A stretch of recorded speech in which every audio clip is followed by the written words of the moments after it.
अब हमारा जो टॉपिक है वो टॉपिक हमारा बेसिकली यह है कि हम किस तरह से इनहेरिटेंस पे हम लोग काम करें। इनहेरिटेंस के पहले हमें कुछ समझना पड़ेगा। अब यहां से हम लोग स्टार्ट करते हैं, अपने मल्टीपल क्लासेस की तरफ चलते हैं और इनहेरिटेंस की तरफ चलते हैं। इनहेरिटेंस में याद रखिएगा हमें प्रोटेक्टेड भी रखना पड़ेगा, ठीक है। ऐसे हम लोग क्लास को यानी इसको हम लोग नहीं एक्सेस कर सकते। किस तरह से हम लोग करेंगे जरा तरीके का देखिए। पहले हम एक और क्लास को ऐड कर रहे हैं, राइट क्लिक किया, ऐड क्लास, और इसका नाम हम लोग रख देते हैं फॉर एग्जांपल XYZ रख देते हैं इसका नाम, ठीक है। और ऐड कर देता हूं मैं XYZ क्लास में आया हूं। अब गौर से जरा देखिएगा, मैं जो ABC है उस क्लास को मैं ऐड कर रहा हूं इस क्लास के साथ, उस क्लास को मैं ऐड कर रहा हूं इस क्लास के साथ। किस तरह से? यहां पर मैं रखता हूं फॉर एग्जांपल कॉलन,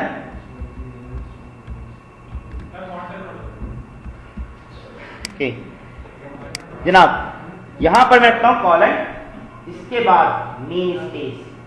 मैं डायरेक्ट नाम नहीं लिखूंगा, मैंने कहा C# में लिखने का थोड़ा सा अंदाज मुख्तलिफ है। यहां पर नेम स्पेस का नाम क्या है?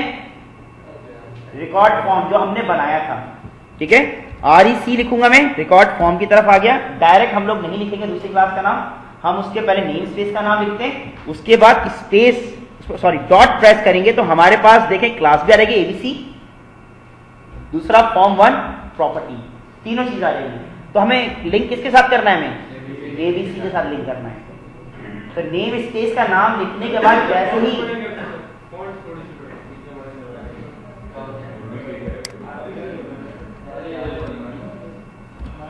ठीक है, प्लीज यहां पर जरा देखिएगा गौर से, मैं दोबारा बताता हूं। मैं यहां पर जब भी आपने एक क्लास को दूसरी क्लास के साथ लिंक करना हो तो colon and then namespace का नाम जो ऊपर ही लिखा हुआ है, ठीक है, REC रिकॉर्ड फॉर्म डॉट। अब इसके बाद पिछली क्लास की तमाम चीजें इसके अंदर आ जाएंगी और इसके अंदर आप क्या करेंगे? ABC। अब ये आपका बिल्कुल लिंक हो गया है आपके फॉर्म के साथ। इसके बाद हम लोग क्या करेंगे यहां पर? अब मैं क्या करता हूं, अच्छा इसमें अभी स्टिल एक मसला रहेगा नेम के साथ। क्यों, क्या वजह है इसकी? इसकी वजह यह है कि हमने नेम को क्या रखा हुआ है? बाय डिफॉल्ट क्या है इधर? प्राइवेट। हमें क्या करना पड़ेगा? अगर हमें नेम को वहां शिफ्ट करना है तो हमें यहां पर रखना पड़ेगा प्रोटेक्टेड। प्रोटेक्टेड रखूंगा मैं। अब मैं पहले इसको हटा देता हूं, मैं एरर पहले शो करा देता हूं कि एरर आ रहा है इसमें, क्योंकि जब हम कहते हैं कि जब एक क्लास से दूसरी क्लास में इनहेरिट होती है तो ऊपर जो आपका टेक्स्ट होता है वो आपका प्रोटेक्टेड होना चाहिए। मैं फिलहाल विदाउट प्रोटेक्टेड काम करता हूं और एक मिस्टेक करके यहाँ पर मैं आगे बढ़ने की कोशिश करते हैं। यहाँ पर फिलहाल मैं डिक्लेयर यहाँ करा रहा हूं मैं सब कुछ, ठीक है।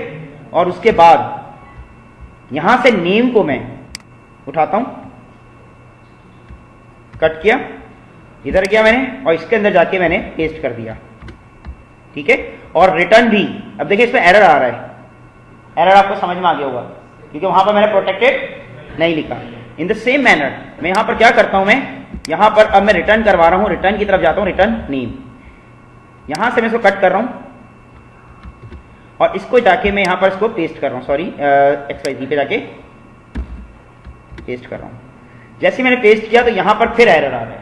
और अगर इसके फॉर्म पे जा रहा हूं तो फॉर्म पे भी अक्सर जगहों पे एरर क्यों आ रहे हैं? यहाँ पर फॉर्म के अंदर भी एरर आ रहे हैं। इसकी वजह यह है कि मैंने अंदर इसको क्या कहा है? मैंने इसको प्राइवेट कहा है। जैसे ही मैं वहां पर प्रोटेक्टेड करूंगा मैं तो इफेक्ट कहां कहां आएगा वो दिखा देता हूं आपको मैं। पहला इफेक्ट अगर मैं इसको प्रोटेक्टेड कर देता हूं मैं,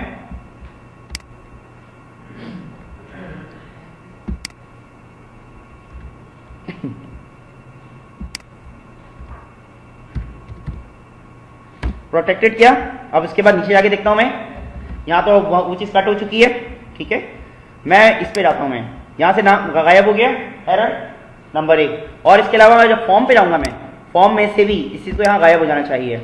अच्छा, यहां पर एक स्टिल मसला है क्योंकि क्लास मैंने किस में रखा है? मैंने इसको क्लास XYZ में रखा है। ये ABC है, ये XYZ है, ठीक है। इसकी डिक्लेरेशन जो मैंने नेम की डिक्लेरेशन मैंने ABC में रखी है। तो यहां पर बेसिकली XYZ को भी तो मैं डिक्लेयर कराऊंगा, यहाँ पर इसका ऑब्जेक्ट क्रिएट करूंगा मैं। एरर इस वजह से आ रहा है कि यहां पर मैंने XYZ REC1 equal to new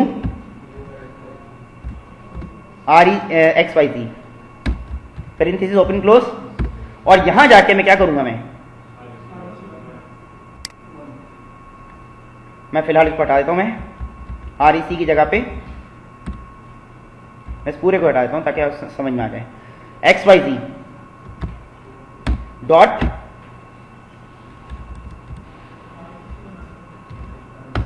REC1 dot, यहां से क्या उठाऊंगा मैं, अब गौर कीजिएगा यहां पर मैं REC1 पे हूं, REC1 किसके साथ अटैच किया मैंने, XYZ के, फंक्शन सबके शो कर रही है फंक्शन, लेकिन एरर किसमें नहीं आएगा, जिसपे प्रोटेक्टेड लगा हुआ, प्रोटेक्टेड किस पे लगा हुआ है, नेम पे लगा हुआ है। तो यहां पर जैसे मैं जाऊंगा फॉर एग्जांपल, क्योंकि REC1 पे हूं मैं, इधर मैं नेम पे जाऊंगा, मैं सॉरी रिटर्न, पहले रिटर्न नहीं कराता, मैं सेट कराता हूं मैं, डॉट यहां पर नेम सेट किया, और उसके बाद मैंने क्या लिखा, NAME,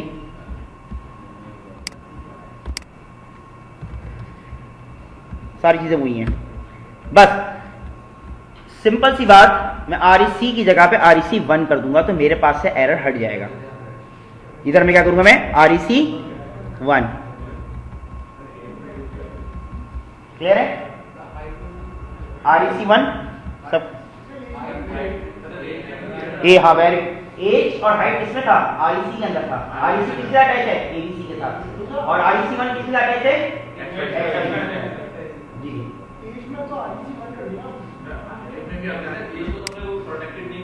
सही है, सही आना चाहिए इसको, वैसे चलाऊंगा तो एरर आना चाहिए, इसको शो भी कर रहा है, इसको आगे चल के देख लेते हैं हम लोग। फिलहाल यहां पर हम लोग क्या करता हूं, फॉर एग्जांपल एज 1 पे चलें, इस पर हम लोग क्या करते हैं, REC1, मैंने REC1 किया, यहाँ पर REC1 किया, रिटर्न किया, और यहाँ पर सेट किया वैल्यू, उसको भी हम देख लेते हैं हम लोग। जैसे यहाँ पर जाऊंगा मैं, तो ये वैल्यू कहाँ जाएगी, ये वैल्यू REC1 के अंदर जाएगी, और REC1 अटैच किसके साथ है, XYZ के साथ है। यहाँ पर वैल्यू इसके पास आएगी, इसके पास है वैल्यू, इसके पास और इसके पास कहाँ चली जाएगी, आपके इस पर वैल्यू इनिशियलाइज हो जाएगी, जो कि इनहेरिट हुआ है आपके, इससे वैल्यू इनिशियलाइज हो जाएगी, और रिटर्न होने के लिए दोबारा वहां पे कहाँ जाएगी, XYZ पे जाएगी, और यहाँ से वैल्यू रिटर्न होके कहाँ आएगी, ये वैल्यू रिटर्न होके आपके पास फॉर्म 1 पे आएगी, और यहाँ से वैल्यू रिटर्न होके आपके पास वैल्यू रिटर्न होके कहाँ आएगी, इस जगह पे, और फिर ये इसको इस तरह से प्रिंट कर देगा, इस तरह से इसको प्रिंट कर देंगे। अब मैं ऐसे चलाऊंगा मैं,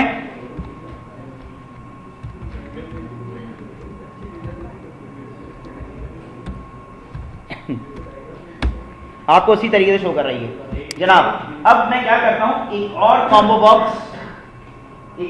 बॉक्स में मैं इसमें ऐड करता हूं, और उसको मैं ऐड करूंगा बी के अंदर, क्योंकि इनहेरिट हुआ है, तो इस तरह मैं उसको ऐड करने की कोशिश करूंगा मैं। जरा देखिएगा किस तरह से, अगर मेरे पास फॉर्म आता है मजीद और उसको मैं कॉम्बो बॉक्स ऐड करने की कोशिश करता हूं, जरा देखिएगा कॉम्बो बॉक्स यहां पर लिखता हूं फॉर एग्जांपल, चलें लेबल के अंदर जाके जेंडर,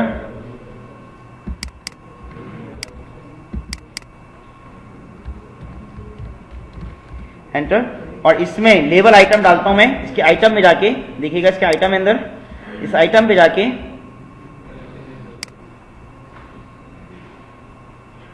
कलेक्शंस पे जाके यहां पर लिखता हूं फॉर एग्जांपल मेल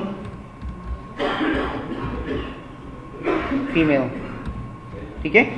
इसके बाद जैसे ओके करूंगा मैं, इसमें आ चुका होगा, मैं दोबारा इस पे जाता हूं मैं। अब क्या करना पड़ेगा, सबसे पहला काम मुझे यहाँ पर डिक्लेयर करवाना पड़ेगा। मैं फिलहाल तो यहाँ से इसको थोड़ा साइज, अब तो मेरा कुछ काम नहीं है इस चीज का। यहां जाके मैं स्ट्रिंग रखूंगा, मैं स्ट्रिंग के अंदर जेंडर के अंदर जाके मैं क्या करूंगा, मैं डायरेक्ट है वो, तो डायरेक्ट ही में ले लूंगा मैं combo box, direct your text है, दैट्स व्हाई मुझे कोई इशू नहीं होगा इसमें, ये चीज इसमें आ जाएगी। इसके बाद कहां जाएगी, फॉर्म XYZ पे। यहां जाके मैं चाहूं तो प्राइवेट कर सकता हूं, मैं चाहूं तो मैं डायरेक्ट इसको उठा सकता हूं वहां से, ठीक है। किस तरह से, अगर मैं चाहूं तो यहां पर भी, अगर यहां डिक्लेयर करवाऊंगा मैं तो प्रोटेक्टेड करवाना पड़ेगा, और यहां करवाऊंगा तो मैं ये प्राइवेटली काम हो जाएगा इसमें। फिलहाल मैं यहां पर कर लेता हूं मैं काम, स्ट्रिंग जेंडर सेमीकोलन, इसके बाद सेट करूंगा मैं पब्लिक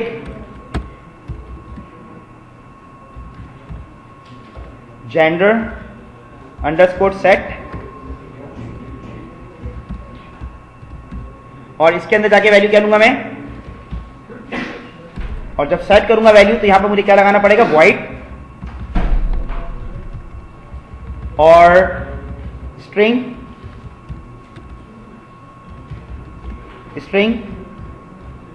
जेंडर p, और इसके अंदर क्या करूंगा मैं, जेंडर के अंदर मैं क्या करूंगा, वैल्यू को जेंडर p की वैल्यू में इंसर्ट कर दूंगा मैं। वैल्यू असाइन हो गई, अब मैं रिटर्न कर दूंगा जल्दी से मैं, public string gender underscore RET, ठीक है, पैरेंथेसिस ओपन क्लोज, और इसके बाद जाके क्या करूंगा मैं, रिटर्न कराऊंगा RETURN, क्योंकि ऊपर एरर आ रहा है, अब एरर नहीं आएगा रिटर्न आने के बाद। और उसके बाद क्या करूंगा मैं, जो जेंडर है उसी को मैं प्रिंट करवा दूंगा मैं। यहां से वैल्यू रिटर्न हो गई, रिटर्न हो गई, वैल्यू कहां जाएगी, इसके पास। जाहिर सी बात है, ये वैल्यू कैलकुलेट होकर वैल्यू कहां जाएगी, फॉर्म के पीछे जाएगी, तो फॉर्म बनाएगा उसके पीछे जाएगी। यहां जाने के बाद मैं क्या करूंगा, मैं सिंपल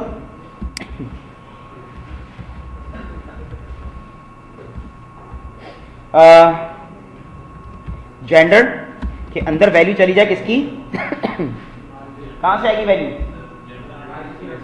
REC1 जो इसको XYZ के साथ अटैच हुआ है, डॉट किसके अंदर, जेंडर पहले सेट वैल्यू करेगा, और इसके अंदर वैल्यू किसकी जाएगी, कॉम्बो बॉक्स की, यानी जेंडर की वैल्यू जाएगी, ठीक है। और वापस आते वक्त लेवल 7 डॉट टेक्स्ट के अंदर वैल्यू जाएगी, और इसके अंदर वैल्यू कहां से आएगी, जेंडर के अंदर जाएगी।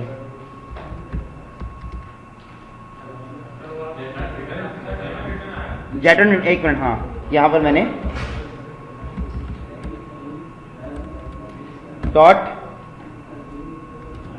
जेंडर रिटर्न, लेवल 7 के अंदर आएगी, कंट्रोल F5 करूंगा मैं, इमरान 17 5.5, और फिर यहां पर मेल, एंड देन सबमिट करूंगा। तो मेरे पास फिलहाल मैं लेवल नहीं लगाया, मैंने नेक्स्ट लेवल नहीं लगाया, नेक्स्ट लेवल मुझे लगाना चाहिए था, एक लेवल मैंने नहीं लगाया,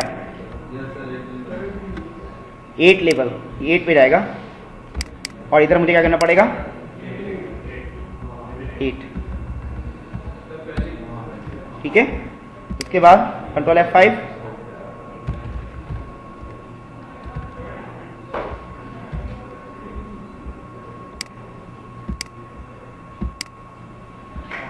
एक मिनट प्लीज, इसमें यहां पर हम लोग क्या करेंगे, जेंडर के पर एक मिनट, वैल्यू मैंने असाइन कराई, set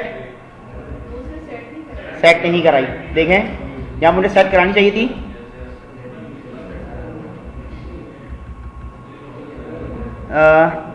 REC1 set, REC1 dot gender set value, और इसके अंदर कौन सी वैल्यू आएगी, combo box dot text,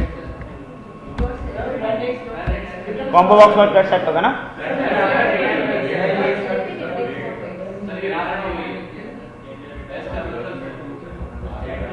set, sorry please,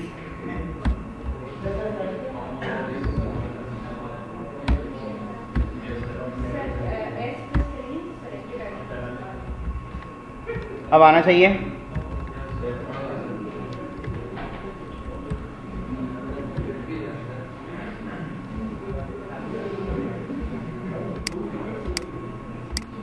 हमारे पास आ गई।